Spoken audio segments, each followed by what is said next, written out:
Unijam, c'est le nom d'une game jam, c'est-à-dire en fait un concours de jeux vidéo réalisé en 48 heures. Le vendredi soir, il y a une présentation très rapide de chaque intervenant et de chaque étudiant, avec une slide qui présente. Ensuite, le thème, la jam est donné, et les étudiants vont tout de suite chercher des idées. Ils vont pitcher à peu près 1 heure et ils vont proposer leurs idées.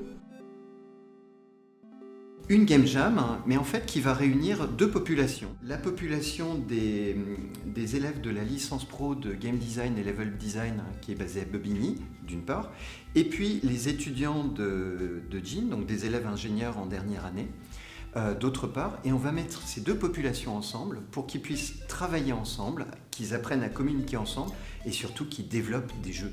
Pour constituer les groupes pendant Unijam, on a une dizaine de minutes pour chacun de son côté un peu, donner des idées. Et après, chacun est passé devant l'amphi, devant tout le monde pour présenter les idées qu'il avait eues. Et c'est ensuite autour de ces idées-là que les gens se sont rassemblés. Si une idée qui nous plaisait, il fallait aller voir la personne qui l'avait pitchée.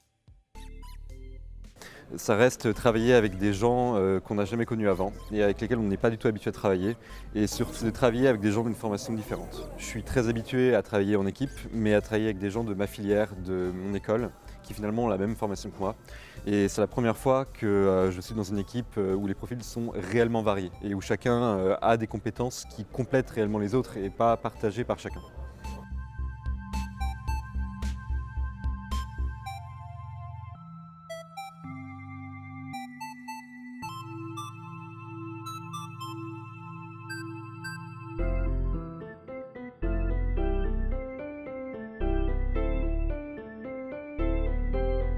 Je pense que j'étais assez excitée de faire mon premier jeu avec une équipe et un peu anxieuse de ne pas avoir le temps de tout finir, mais je pense que globalement on était vraiment motivés en fait de faire ça tous ensemble. Mon état d'esprit pendant les 48 heures d'Unijam, c'était de travailler. Enfin, je pense pas à autre chose en fait. Garder la bonne entente dans l'équipe aussi, ça se fait naturellement aussi, hein, mais on comparait à d'autres groupes qui se passaient pas forcément aussi bien et on se rendait compte que c'était super important de garder un esprit léger quand même, de pas trop se prendre la tête.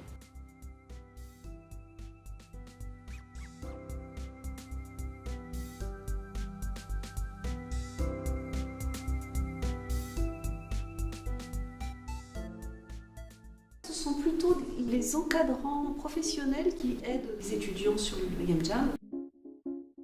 La répartition des tâches au sein de l'équipe, c'était assez évident, c'était en fonction de ce que chacun savait faire.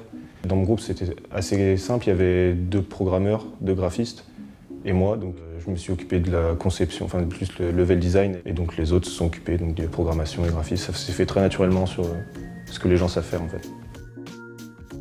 Pour nous, lors de l'Unijam, on a géré le sommeil en forme de tâches, c'est-à-dire qu'on devait accomplir des tâches et quand on avait fini, on pouvait se reposer. Tous les développeurs peuvent coder dans leur coin, mais au moment il faut réunir du coup les scripts et faire en sorte que ça fonctionne.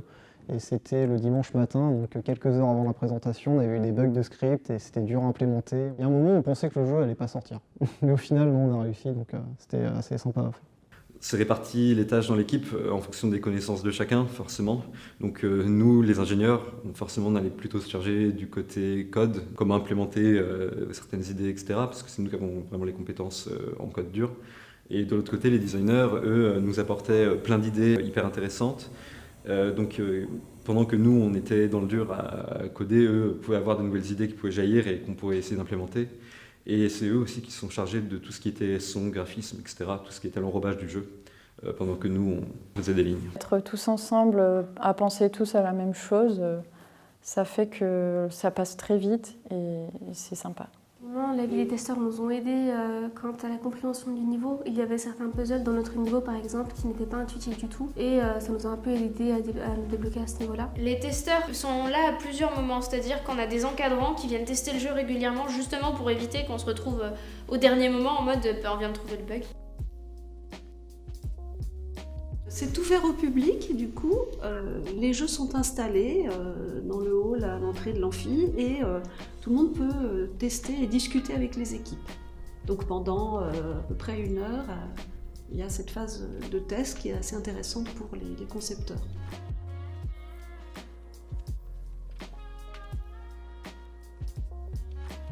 Avec ma collègue Alice Sergnaud de la licence pro de Game Design et Level Design de Bobigny, on va travailler ensemble à la constitution du jury.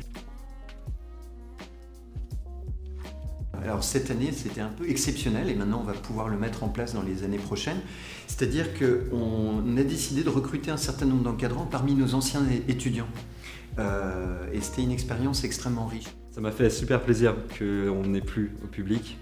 Et ça m'a fait super plaisir de voir que les gens ont aimé l'idée de base, le pitch de base. Alors à la fin du projet, le ressenti qu'on en a eu, c'est tout simplement on était satisfait d'avoir enfin fini un projet, d'être interne à quelque chose. Il y a plein de bonnes idées, plein de jeux extrêmement différents, avec des gameplays variés, productions variées aussi, donc c'était super intéressant à voir. Les points forts à avoir pour Unijam, je dirais que c'est des nerfs solides déjà, parce que faut pas beaucoup dormir. Techniquement, c'est de l'organisation beaucoup, de la communication avec les autres. Même si techniquement ils peuvent être très très bons, s'ils se parlent pas, ça marchera pas. Moi, c'est surtout ce côté-là que j'en ai retenu. Moi, je répéterais sûrement un conseil qu'on nous a dit à tous, que je considère comme important, c'est que le but, c'est déjà de s'amuser, pas forcément de vouloir avoir un jeu fini, et que c'est un marathon, c'est pas une course.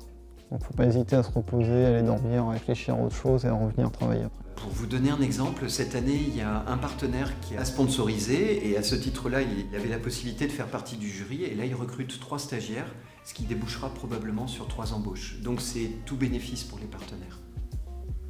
Et l'idée, c'était du coup aussi de créer une émulation, une rencontre entre ces deux formations, pour qu'ensuite, dans l'année, ils se revoient pour échanger sur leur projet. Oui, j'ai encore en lien du coup les personnes avec lesquelles j'ai travaillé à l'Unijam. Là notamment, on est en train de faire un projet en licence et du coup, on les a contactés pour nous aider sur pas mal de points sur la programmation. Donc non, d'un point de vue professionnel ou même social, ça fait toujours des belles rencontres. Jouer à son jeu et voir des gens y jouer fait plaisir, enfin, tout simplement. T'as vraiment l'impression d'avoir accompli un truc. T'as l'impression de passer un stade au-dessus du projet étudiant, de voir c'est quelque chose de plus concret.